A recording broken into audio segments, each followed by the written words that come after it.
conscious. That don't mean I ain't a monster. I was raised where we been playing games with the guns ever since Contra. So my mindset might have switched up. Don't mean easy ever bitched up. I've been war ready since the Lord blessed me. Turn the lights up and all fixtures. So I'm back. I'm back this week with another installment. I'm not sure about the name of this already, so it's just an interview at this point. But this week I have Eze Jackson here with me. What's going on, man? Life, man. Just here in the city, man. I know, isn't it, for all of us? But yeah, I want to thank you for coming through, man, and just making yourself available. You got a lot going on, I would imagine. Yeah. So definitely happy you were able to come down and be a part of this kind of interview series I'm doing. And the goal is to just bring on like local artists and just let them be people, man. Like too often we run into somebody, we see somebody in the streets and it's like, oh shit, you famous.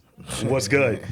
And I think it's a deeper layer than that. And it's kind of that way of like, can we link everybody together that everybody can kind of work together on something? You know something, I know something, that whole kind of thing. Yeah. So I just want to kind of get into this. There's no real like set structure or whatever, but I just want to get an idea of some of your process, some of your influences, and some of the things that you're just like into as an artist and as a Baltimorean. Yeah. Because it's been. I feel like Baltimore's been trending a little bit recently. Yeah. For some wild shit. So. I love it, man. I fucking love it. Elaborate, man. Tell me. I fucking love it because I grew up here, man, and I grew up in the '90s, and. And for a long time, Baltimore, to me, from my eyes, was amazing.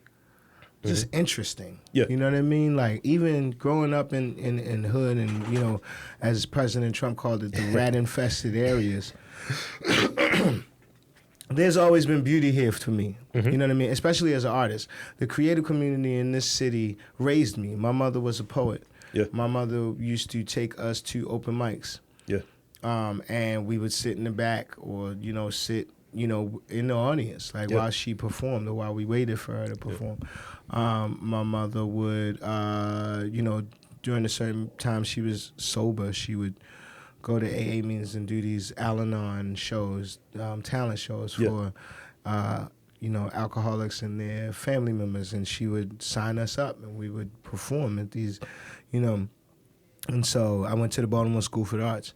Yeah. You know what I'm saying? I got my teeth wet doing Warm Wednesdays and Organic Soul. I've been going to Artscape as long as I can remember. You know what I'm saying? And when I turned 18, I left and went to the Navy. Yeah. And I got to see the world, but also got stationed with people from all over the country.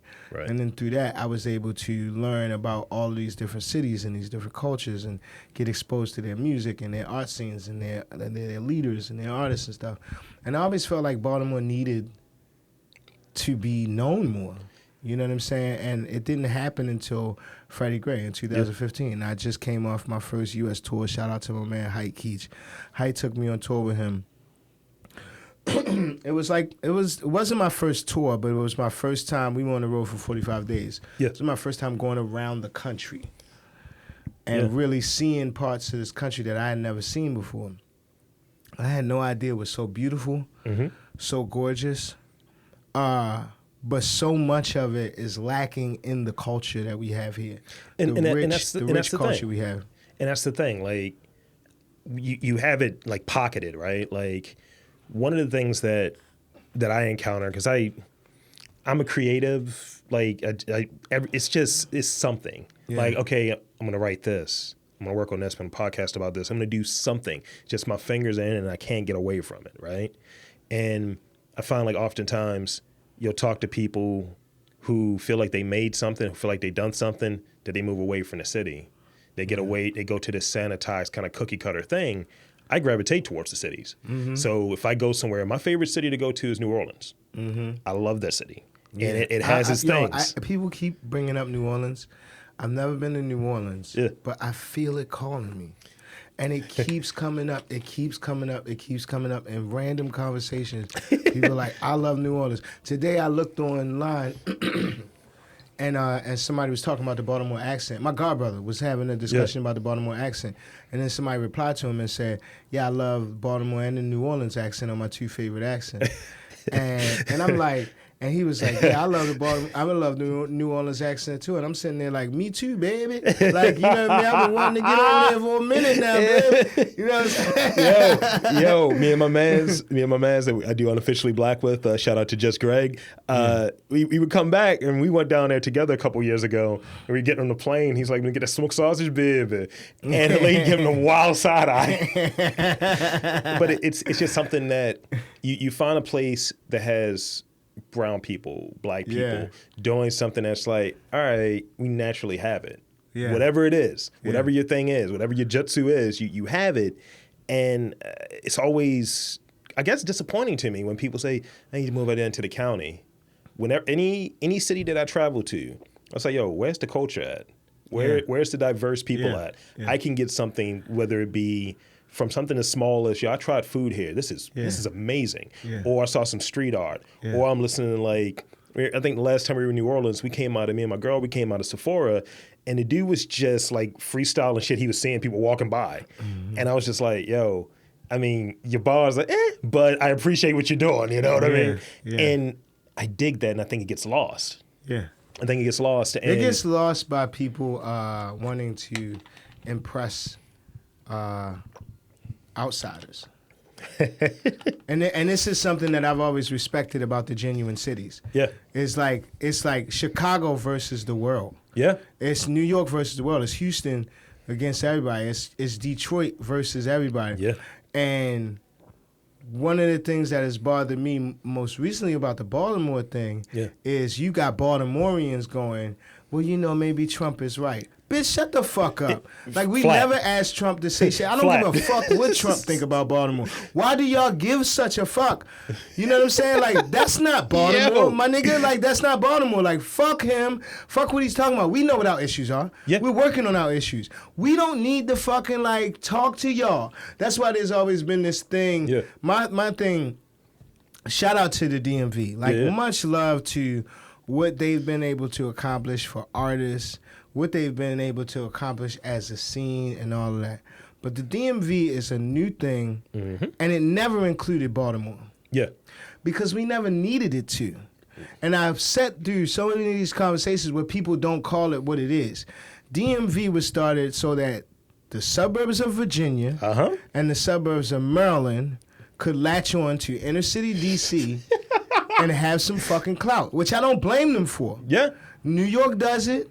You know what I'm saying? People outside of the boroughs claim the boroughs, like, and they show them love like that. It's fine. It was fine. And Jersey tries to grab that too. Jersey, but we're 45 minutes away. Yeah. You know what I'm saying? Like, Jersey City might do it, but fucking the Bricks not doing it. No, Bricks no.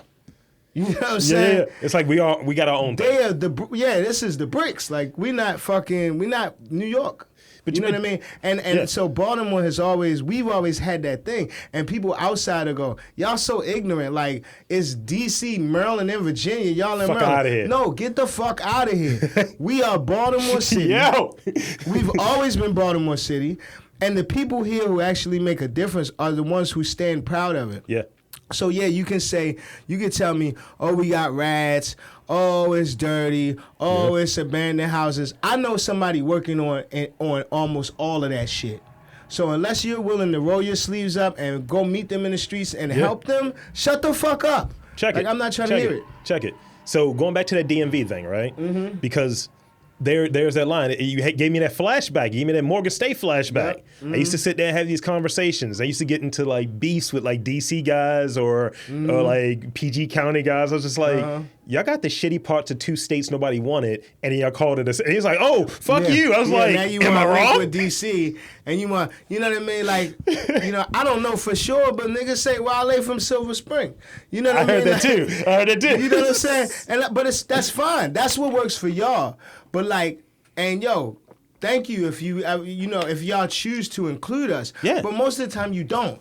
So let's not be phony. Yeah. Let's not sit here and act like DC has been begging Baltimore to collab with them or vice versa. Yeah. We've always been proud of who we are individually and what we hold as a city. And to this day, I'm more proud of it today than I've ever been. I've always been proud of Baltimore. But right now, the stuff that, like right now, is ceasefire weekend. Yeah.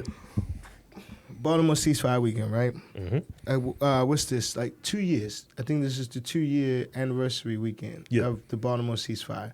These are citizens who've decided, okay, we're gonna call the streets out and say, yo, for one weekend, can y'all chill? Can I fall back on that shit? Right. Yeah. You got people have been criticizing them from day one. And they come from all over the place. It's people who might have tried to do a ceasefire back in 1997, and nobody was listening to them because you didn't reach outside of your own circle like this group did and build a citywide coalition. So now you're not down with the ceasefire. You know, you got all this stuff. So you're always going to face that. But the point I want to get to is, since Freddie Gray and then all of this stuff that's been happening, you know, from Freddie Gray to Gun Trace Task Force, the police, Baltimore City Police being put on a platform for all of their corruption, the politicians, we got 2 mayors that have been indicted, you know what I'm saying? All of this stuff coming up and being put on the national stage. You know, Donald Trump calling Elijah Cummings District dirty, rat infested, all this stuff, like, it's being put on the world stage is good for us. Yeah. Because what it does is it allows a conversation where those of us who are from here and who know the good parts of the city, who are willing to defend and fight for the city, can engage in that conversation. And then the people outside of the city who are seeing the conversation take place, their curiosity will cause them to dig deeper than what the surface is giving them. Absolutely. And then they find what shit like what we found in New Orleans is a culture of unapologetically black people, a culture of unapologetically urban people who have nothing to prove and everything to gain. Yeah. You know what I'm saying? Yeah. And that's where we're sitting at right now in 2019. I guarantee you, by the time 2025 get here, you're going to have people all over the world trying to get in the city, trying to figure out how they can be a part of this, what's happening. Because it's a turn that's coming. Like, you know, I did one of those things, because like I said, I'm very sensitive to it. When people hit you, relatives, friends, family, whoever, right? They'll hit you with, I'm going to move over there to the county because it's safer there, it's this, it's this, it's this. And I was just like, yo, I'm going to buy a house in my old neighborhood over there, like off of Biddle and shit. Yeah. And that's what I'm doing. You can either be with it and pay this extra money for this fake, contrived idea of culture. Yeah. It's only so many times you can go to the Green Turtle. Yeah. Right. You know, I'd rather be down here. I never feel unsafe in my city. I'm fine. Yeah. And granted, I always get this, well, Rob, you're a 6'4" black guy. It's just like, and? Yeah. Your point? 6'4" black guys die every day. Absolutely. Like, you know, it's not that. It's the energy that I put out in the circles that I travel in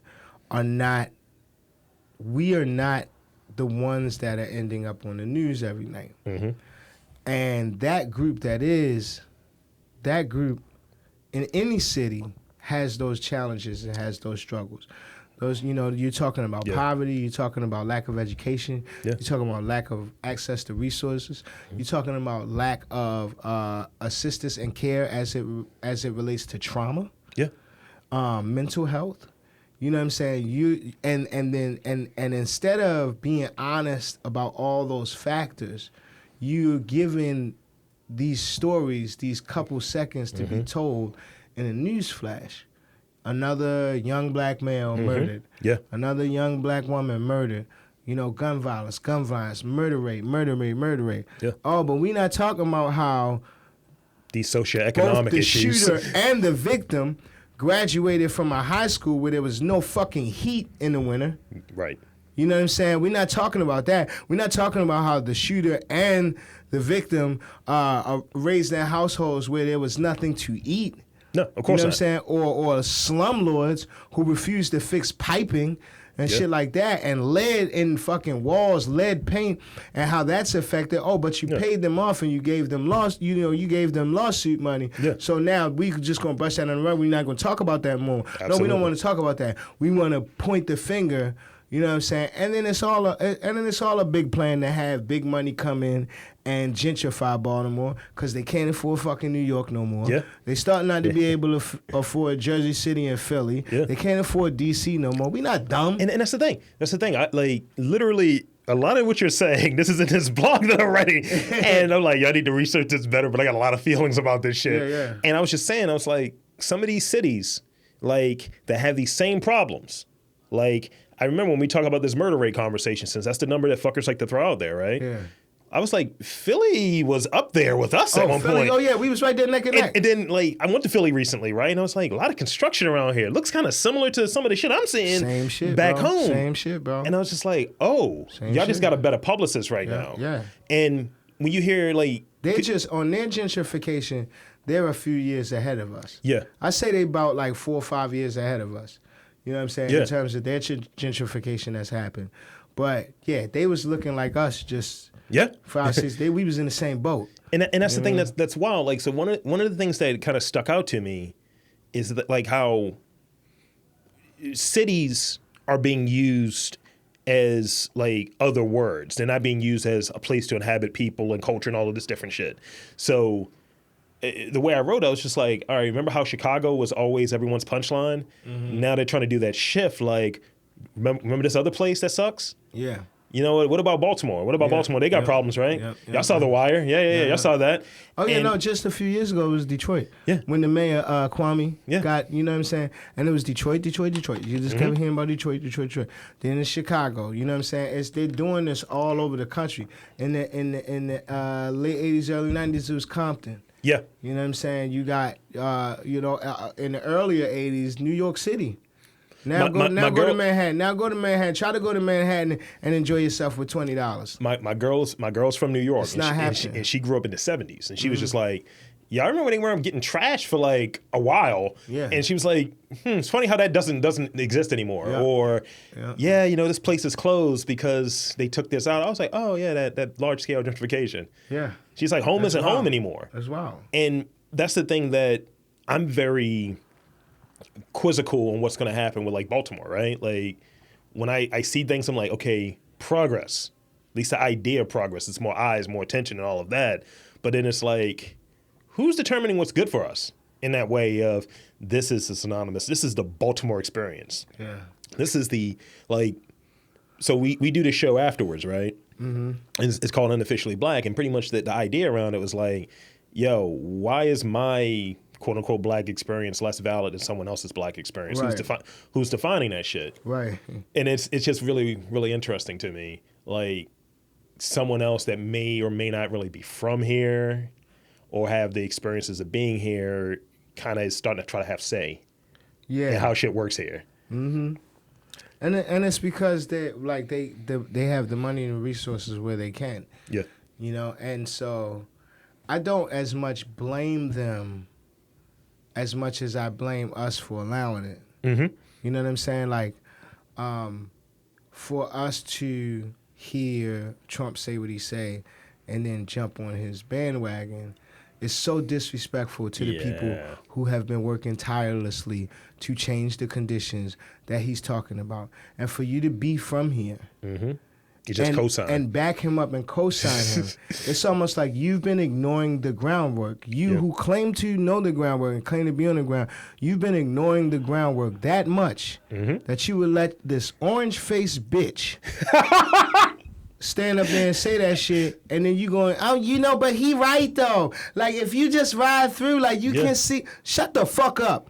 You know what I mean? Like, the work has been getting done, and people have been trying and fighting and pleading away. And you simple-minded motherfuckers won't even go to the block party, to Stop the Violence block party that's getting held down the street from your fucking house every year.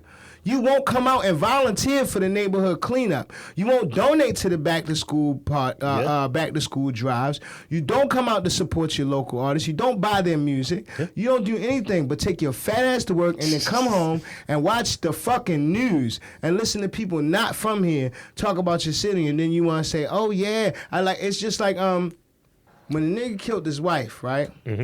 And had the daughter-in-law, daughter in the car, stepdaughter, whatever, in the car, right?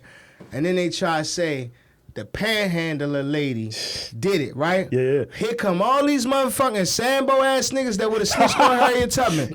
See, that's why I don't roll my window down and give nobody no money, and that's why I ain't giving to no panhandlers no more, whatever. Come to find out the whole time, and they killed her, not the panhandlers.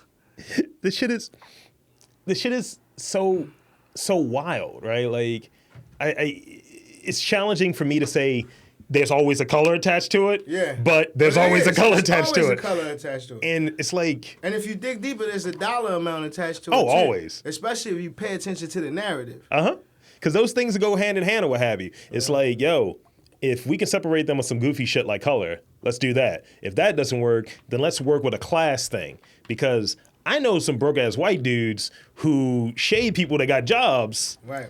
And it's just like, well, I feel like he's homeless. He makes more than you. What are you talking about? Yeah. But it's just that class thing. It's like, well, he lives here, so obviously he's broke. It's like, word? This is what we're doing? And it's just like, yo, let's just come together in some way. Just in that unified, kind of the thing you were touching on earlier, this unified front of, fuck everybody else. Yep. But that doesn't happen. We just kind of, we kind of pick what we think we're most comfortable with. Yeah. Like, okay, it's unsafe. Let's stick with that. It's nothing going on here because it's often out here from people, Uber drivers, just like people in these types of settings. Yeah, I can't stand being from Baltimore. It's like, word? And the shit I do, and maybe like from what I'm hearing, because I'm hearing the sauce coming off you, man. Yeah. It's in your art, right?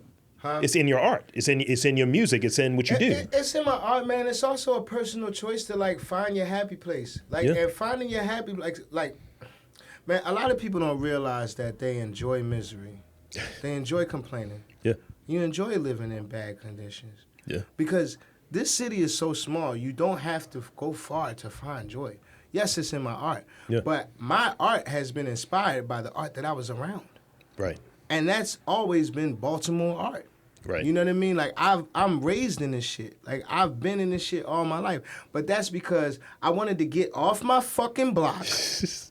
Because them niggas was making me miserable. Shout out mad love to them. But if I'm spinning, and them niggas know, we joke about it now because most of us have started families and done something with ourselves. Those of us that are blessed to still be here. Yeah. So we can get together and joke about it. But back in them days, yo, you sitting on that block all day, yo, for a week and a half, yo, you're going to become a little miserable. It's not great. Right. So I wanted to go downtown. Yeah. I wanted to go and find the open mics. I wanted to go, I'm on it. Fuck listening to K Swift on the radio. She's playing down at Choices. Nigga, they're broadcasting live at Choices. It's $10 to get in Choices. Let's go to Choices. Why the fuck is we here? Yeah. You know what I mean? And you got so many people that are sitting in that misery all day long. Yeah. And what they really mean is, I hate living in my neighborhood. Right.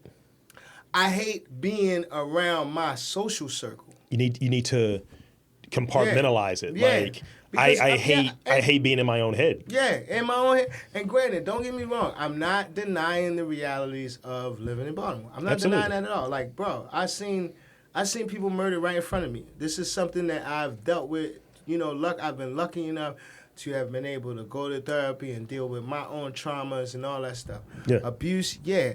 Addiction, all that. Death, yeah, all that. Been there, done that. But, bro, at some point, you got to say, what do I want out of life? Yeah. And where is it? And it's never far. That's but true. you have so many people, I think, that are discouraged and they just don't see that they can.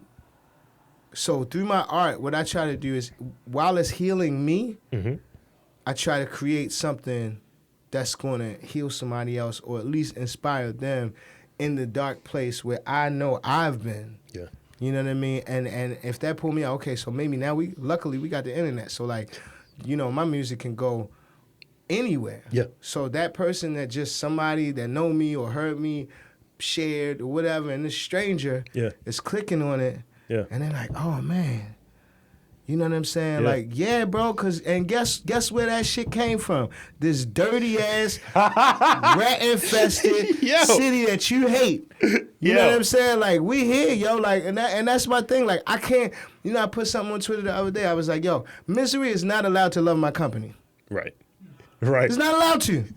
Yo, I'm from the Baltimore where nigga in our brokest time we sit on the block cracking jokes and be laughing. Yeah. Some of the funniest niggas I know come from this city. Yeah. Hilarious. Shout out my man Ivan Martin, Alex Robinson, yo. 2 dope comedians just did something with Kevin Hart. Like, we're not fucking playing, yo. Mm-hmm. You know what I'm saying? There's a lot of us out here that are going at it. Yeah. And if you not, this is a crucial time for Baltimore because I'm gonna remember when the checks start coming, just point at niggas. Look, you can document this and save it. I'm with it. When the checks start coming, I'ma remember them niggas. Oh no. Remember when Trump had called us? And you was all on Facebook talking about Trump, right? Yeah.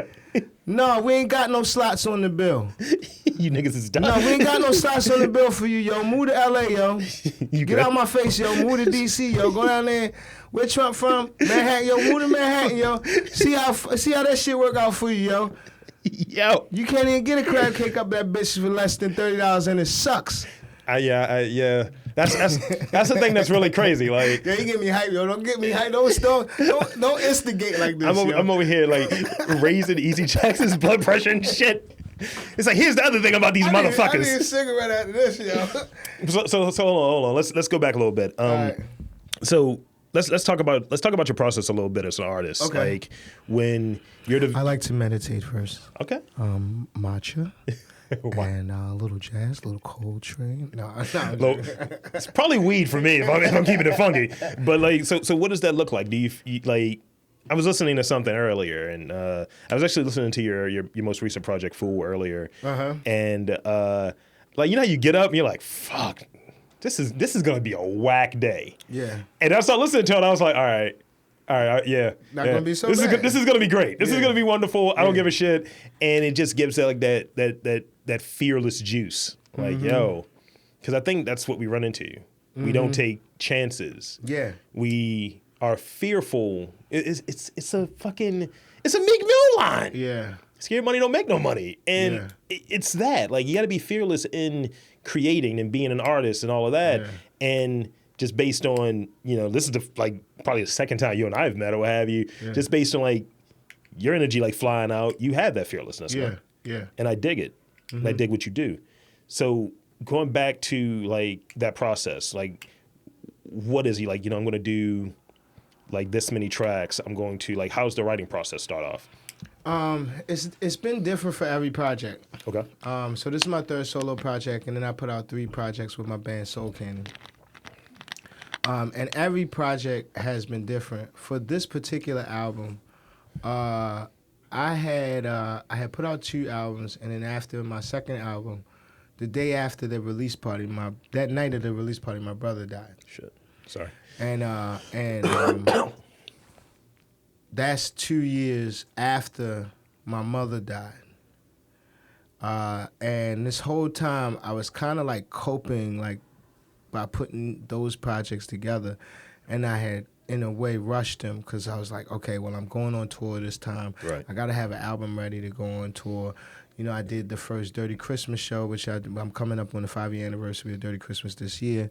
And inshallah, we do another 5 years, you know what I'm saying? But because the original goal was to do 10. But after that very first Dirty Christmas, my brother dies. And over the course of the past 4 years, 3.5 years or so, I knew I wanted to make the best album I had ever made. Right.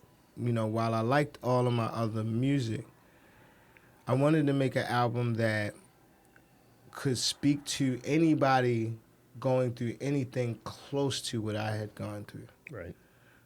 Because my brother dying was just, it was part of a ripple effect. Like my mom died 2013, and then it was my grandmother, then it was my mentor, one of my mentors, and Right. another one of my mentors, John Reed, and then my brother, and then my cousin out of nowhere dies on one of my favorite cousins out of nowhere. She dies on New Year's Day, you know what I mean? And it was just like this, my relationships was going crazy. Situation with my daughter's mom and relationship with them, all these things just happening to me. Right. And what I realized in that process is that we as artists, our job is to articulate the human experience, right? Yes. And you can't articulate the human experience if you don't go through it. Right. So when I say, I know you're going through it, trust me, I know. We all coming from a memory is helping you grow. So get your back up, head high, shoulder square. Get them squares out your circle. Love until it overbears hate. Only you can get yourself into a better place. I want you to be great. That's what I learned. Yeah. You know what I'm saying? So if we're really about community building, we're really about this each one teach one thing that they taught us when we grew up in the 90s. You know what I'm saying? It's like, that's it. You go through something, pass that shit on. Yeah. You know what I mean? And that was my thing. It was like I had people in my life who believed in me, but I didn't believe in myself. And I had to go through that process of why these things were happening and why, and I was, my outlet was the art. And it was all I had. Like I've lost a lot, Yeah. you know what I mean, over the course of this time. But, I feel like the blessings are coming. And my process during this album, I recorded 30 songs. And I picked 10 because I wanted every song to be different, but I didn't want it to be abrupt changes. Gotcha. You know what I'm saying? I didn't want you to be like chilling in your car, leaning back, cooling off for one song. Yeah. And then all of a sudden it's like, and it's like, oh, I got to switch tracks. You know what I'm saying? This is it's pretty like, aggressive. yeah. I wanted you to flow with me. I wanted you to ride with me because this shit has been a journey. And when I say fool, it's like, you know that song, everybody plays the fool. Yeah. Sometimes. Yeah. No exception to the rule. Listen, baby. Got this impromptu singing session going on there. That was like in my mind, you know what I'm saying? Even though the title track, and I say, now I'm about to act a damn fool. Like, I'm having fun on that joint. That's Baltimore club music. But the overall thing was we all go through this shit. We're all going through this life. So I wanted to make an album that was kind of encompassing the human experience and kind of try to talk on as many aspects of our lives as we can. I dig it. Because shit been real for me. Yeah. That was pretty much what I wanted, man. Thanks, man. We can wrap up then. Right. So let's see. What do you have coming up? Any collaborations or any How soon you going to drop this? I can drop this in a few weeks. Okay, so September 13th, I'm headlining a show at Baltimore Soundstage. Okay. It's gonna be an Eze Jackson and Friends show. You can just look it up. Tickets are going to be on sale. So September 13th, Baltimore Soundstage. I'm Jazzy Summer Nights in October. Mm-hmm. We're working on. I just actually found that out. Jazzy Summer Nights always happens in first Thursdays, or the first week of the month. They usually stop it in September. Yes. But this year they're going to do an encore thing in October. Okay. And they're going to do like a Best of Baltimore thing or whatever. So we're doing that. And then just, Easy, EJACKSON, Google me at Easy Writer on everything. Absolutely. I'm always working, bro. So like, you know what I mean? Just come out, man. Have fun with me. We here. I'm about it. You'll see me there. Yeah, man. Thanks, and bro. we got to support, our own. Mm-hmm. The album Fool, streaming on everything. Everything. Check it out. Yeah, man, rock with me, bro. Thanks for having me. So, man. thank you for coming. This has been Rob Lee, and this has been Eze Jackson with me today. So, man. Big shout outs. Yeah, man. Baltimore, we love you. Word. I do not deal with the fake, I do not deal with the hate. Only the real can relate, that's what you niggas will say. You cannot be real for a day. Fuck with a god, fuck with a king. Humble no mumble, we doing this thing. Back in the track in immaculate moves. You slacking the yap and just get in the ring. I cannot listen to rules, I started getting confused. How you deficient in dues, you missing your